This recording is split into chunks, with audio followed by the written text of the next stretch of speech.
Good morning, everyone, and welcome to the Moneycontrol live stream. You're watching another edition of Markets with Santo and CJ. Well, it's the RBI policy day, so of course, no better topic to put in the spotlight than the RBI itself and what the future could hold in terms of the interest rate decision. Now, if you look at the expectations ahead of the monetary policy meeting, the outcome of the meeting later today at 10 o'clock, of course, the RBI Governor Shaktikanta Das will be reading out the statement of the MPC.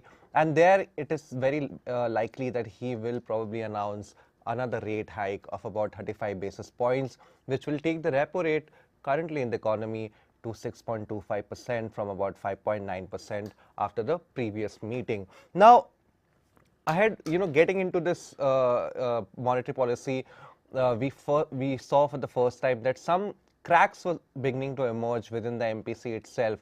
Prior to the October policy, there was almost unanimity among the policy MPC members that India should continue to raise interest rates because inflation was quite high. But recently, we have seen that some MPC members, especially the external MPC members, wanted possibly the RBI to think about growth also, given the fact that next year it is very, very likely that India's GDP growth is likely to slow down quite sharply because of fears of a recession in the US as well as the EU as well. Now, in light of that context, some of the investors out there actually were hoping or are actually hoping that the RBI's MPC would possibly pause on rate hikes for the foreseeable future, maybe even not take a rate hike decision in today's meeting itself. Now, one of the reasons why they are indicating that the RBI should pause interest rates is because they believe that inflation at this point of time is clearly at a downward trajectory. Global commodity prices have come off very sharply from the highs that they had hit back in March. And also, more importantly for India's economy, global crude oil prices at this point of time are sitting at almost a 10-month low. Brent crude oil futures last night slipped below the $80 per barrel mark for the first time since January. So clearly, at this point of time, if you look at the inflation dynamics, that seems to be at least in the favor of the RBI, whereas the growth dynamics at this point of time remain a little volatile because although the World Bank has upgraded its growth forecast for FY23 to 6.9% from 6.6% earlier, for FY24, if you look at it, most multilateral organizations are actually downgrading India's growth rate, even though it will still remain probably the fastest growing large economy out there in the world. But, if Santo were here, he would, of course, argue, against my point. He would probably suggest that if you look at, the inflation dynamic, one thing that remains to be seen is if probably the slowdown that we have seen in inflation, at least as far as the October print is concerned, whether that is now benefiting the rural economy or not. So far, we have not seen any sign. In fact, all that FMCG companies have been talking about is how inflation clearly is pinching the pocket of the common man, especially in the rural economy, where wage growth has been largely stagnant post the pandemic, and at the same time, prices of daily goods or daily consumption items have been rising quite staggeringly. So clearly, for RBI, then the trade-off is between growth and inflation. So far, it has indicated that it wants to prioritize inflation, but will it do so going ahead, especially at a time when the global economy seems like it is headed for a recession in the second half of FY24, it remains to be seen. And that will be something that investors and especially the market will be really watching out for as far as the commentary is concerned from the RBI's MPC.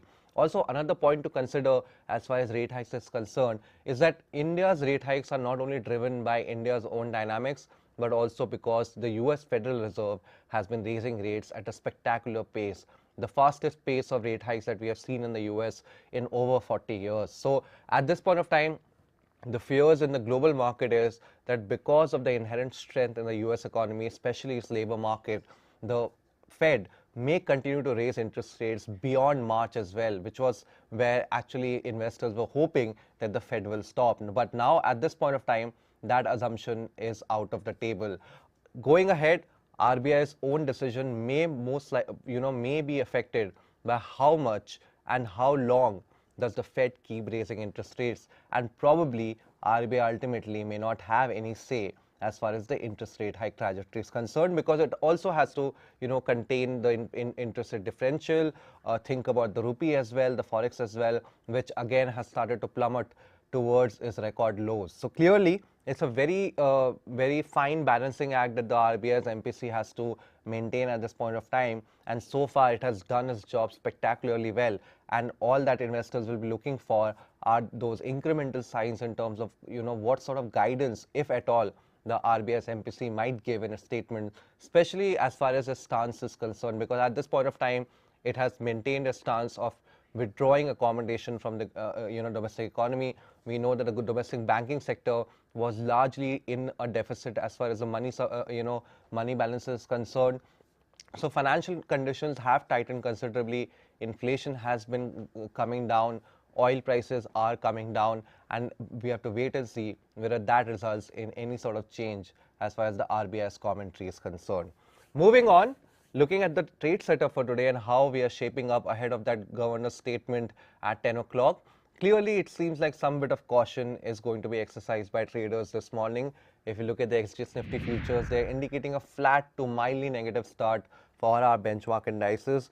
Also, the handover from Wall Street was also not that pretty. If you look at the benchmark index in US, they took a considerable beating last night on fears that the Fed will continue to raise rates for a longer period of time, and therefore tip the US economy possibly into a hard recession. You had JP Morgan's chief, Jamie Dimon, coming out and saying that he expects a mild to a hard or a deep recession in the US in the second half of 2023. So clearly, at this point of time, from a global scenario, it seems that that elusive Fed pivot that everybody has been talking about and waiting for, it seems it may not come as soon as investors were hoping it should. Also, as I mentioned earlier, global crude oil prices did slump. They fell about 3% overnight. Brent now trading below $80 per barrel. WTI futures also trading below $75 per barrel. So clearly, oil prices are under pressure over concerns over demand and a possible US recession. Although it should have been offset by the reopening of China or the indications from China of a reopening in 2023. But at this point of time, clearly, commodity traders are more worried about a global recession than China's reopening. If you look at some of the FNOQs for the day, clearly some bit of short covering was seen yesterday in Adani Enterprises as well as TVS Motors December futures. Short positions on the other hand were added in LTI Mindtree, Persistent Systems and BPCL's December futures. So these will be the stock clearly which will be in focus in trade today. Also, as far as the Nifty is concerned, you could see major selling of call options or writing of call options at the 18,900 and the 19,000 strike price. So at this point in time, clearly the market is saying that these two levels are going to be a very, very tough resistance for the benchmark index to cross, and we'll have to wait and see whether we see that 19,000 mark coming on the Nifty probably later this week or possibly next week. Moving on to the newsmakers of the day, and today the first, of course, stock that will be in everybody's radar would be HDFC AMC. Now, big news coming out of the asset manager. They notified the exchanges overnight that Aberdeen, one of the co-sponsors of the company, is actually looking to sell out its entire stake. Aberdeen Investment, which is a Europe-based asset manager, is looking to sell off its entire 10.21% stake in HDFC AMC. So clearly, given the fact that HDFC AMC is trading actually at a peer to many of its global peers, and also the outlook for the AMC industry at this point of time doesn't seem to be that strong, at least as far as the stock price performance is concerned. I think Aberdeen at this point of time is looking to cash out from the gains that it has made on this investment. Clearly, because of its selling out of the entire stake, Aberdeen will also cease to exist as a co-sponsor of HDFC AMC. The second stock on the newsmaker today is Vodafone Idea. Now, the situation is getting a little precarious for Vodafone. The stock will be in focus as a deadline to issue debentures to ATC Telecom has lapsed for the company. It was waiting for approval from shareholders, but that approval cannot be sought anymore because of the continued uncertainty or a validation from the government not coming for the conversion of the debt of Vodafone Idea that it owes to the government. into an equity stake. Now, we know that the government had indicated that they want to convert their debt in Vodafone Idea to an equity stake, but an official confirmation has not come, and the deal with ATC Telecom to issue them debentures worth about 1,600 crores rests on getting a formal, a validation from the government, or verified statement from the government that they are looking to convert the debt into equity. So clearly some precarious times for Vodafone Idea, which is in need of a lot of funding and a lot of capital, and at this point of time it seems like even this source of capital may elude them for the time being. Moving on to the top brokerage bets of the day. Now, the first one on my radar today is a report coming out from Morgan Stanley on Dabur India. Very interesting note coming out from the company, from the brokerage house. They have upgraded their rating on the stock to overweight from underweight earlier.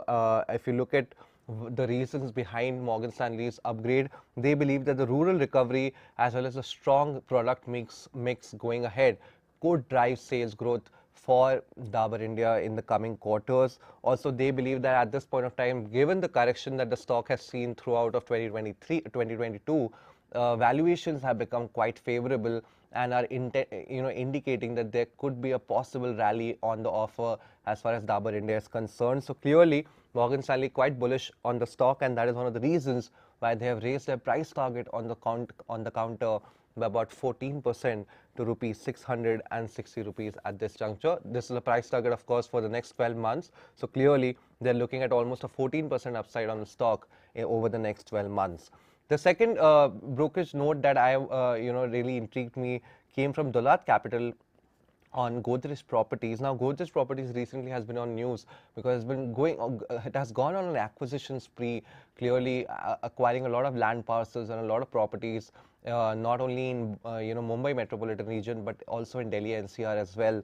So clearly, Dolat Capital, on the back of those acquisitions, has upgraded its rating on Godrej Properties to a reduce from a sell. So basically, it's just a little less negative than it was maybe a couple of months ago. Now, Dolat Capital believes that at this point of time, Godrej Properties clearly is showing a very good discipline as far as capital allocation is concerned. I was really impressed by the way that Godrej Properties is going about acquiring land at a very low cost at this juncture. They believe that the low land acquisition cost for Godrej Properties, combined with a high ownership or high equity ownership in the properties that they are most likely to develop, will help improve the margins as well as the cash flow of the real estate company going ahead.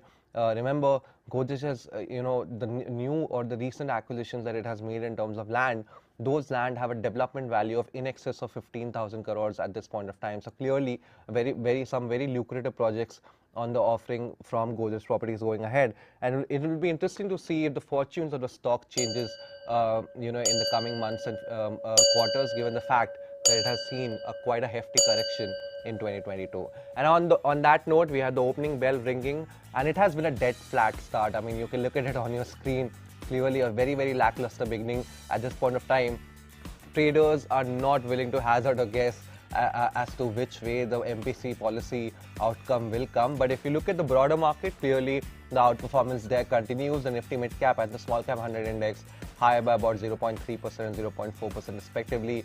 Nifty Bank doing quite well, so rate sensitive stocks doing quite well ahead of the policy. Nifty Bank Index higher by about 0.2%, but the Nifty IT clearly is the big laggard, down about 0.5%. Of course, if you look at the Nasdaq 100 as well, overnight that also took a beating, falling about more than 1%. So clearly that is having a rub-off effect on a lot of IT stocks this morning. Nifty Metal Index doing quite well, up 0.3%. Remember, Nifty Metal Index is higher by almost 6 to 7% over the past 10 to 12 sessions, largely driven by the China reopening hopes. So clearly, it's been a very muted sort of a beginning for the market. As far as the broader market is concerned, the start has been good. All that we need to wait and see if this, if the gains on the broader market sustain going ahead, and probably the benchmark indices can reverse course and see a positive close after 2 straight days of losses. Moving on to the stock takes of the day, and 3 stocks on my radar today this morning. The first one is a recent debutant, Bikaji Foods. Of course, the company came out with the second quarter earnings or the September quarter earnings last night, and the performance, if you look at the performance clearly, should buy the confidence of investors who participated in the IPO of the company. Sales in Q2 jumped about 32% on a year-on-year basis, clearly indicating that the company benefited from some of the festive demand that we have seen in the month of September and October. Also, net profit rising about 43 to 44% on a year-on-year basis, clearly adding to the confidence that the recent gains that we have seen in the stock at this point of time. And a lot of analysts, it seems, had pointed out that this is a one stock that could be for a long-term play, and if this sort of earnings performance continues from Bikaji Foods, I think this is one stock that could be on a lot of investors' radar, especially long-term investors' radar in the coming weeks and quarters. Second stock on my radar is from the NBFC space, Aavas Financiers. Now, this seems to be a little bit of a contra trade from my point of view, because it seems like the sell-off that we have seen in Aavas Financiers this year seems to be a little overdone. If you look at the earnings performance of the company, generally it has been quite resilient, given despite the fact that NBFCs at this point of time are dealing with attracting deposits, attracting funds basically, and also B, the cost of borrowing for them has been rising because of rising interest rates in the economy. That said, the fall, about 30% of the fall that we have seen year-to-date basis on Aavas Financiers, has largely been driven by concerns, of course, A, on the margin side, as I mentioned, because of the higher cost of borrowing, and B, some investors believe that probably the growth rate, the top line growth rate for the company is slowing down and may continue to slow down as we head into FY24.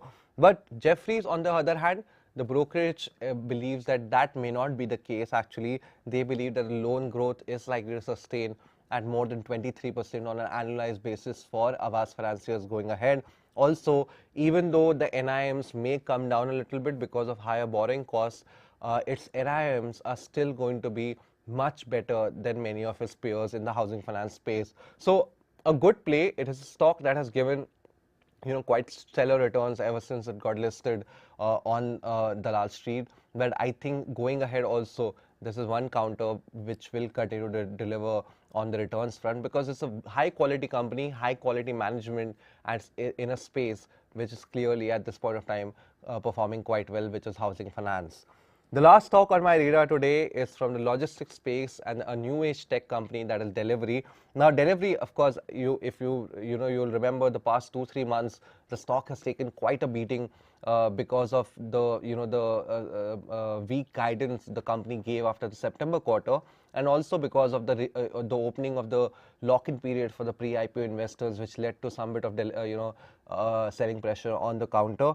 But CLSA actually came out with a note earlier today saying that actually the management of the company has shown a lot of confidence and faith in the long-term growth trajectory, even though they accepted that over the next 6 months the growth may moderate a little bit for the company. But as far as the longer-term trajectory is concerned, clearly they are at this point of time not seeing any reason for concern on the growth rate front. Also, it seems like at this point of time, given the correction that we have seen in the stock, I think probably a lot of the negatives are already priced in, and therefore valuation also seem to be becoming a lot more reasonable. And let's not forget that as far as the economic growth in the country remains positive, the logistics sector will continue to grow at least on par with the growth in GDP. And within the logistics space, you will see companies like Delhivery, which have a very strong structural moat in terms of technology, in terms of distribution network. I think they will probably go ahead and outperform the industry as well. So clearly, one of the reasons why CLSA has also retained its buy call on the stock and given a price target of about 532 rupees. On that note, it's a wrap. We'll catch you again, live at 3 p.m.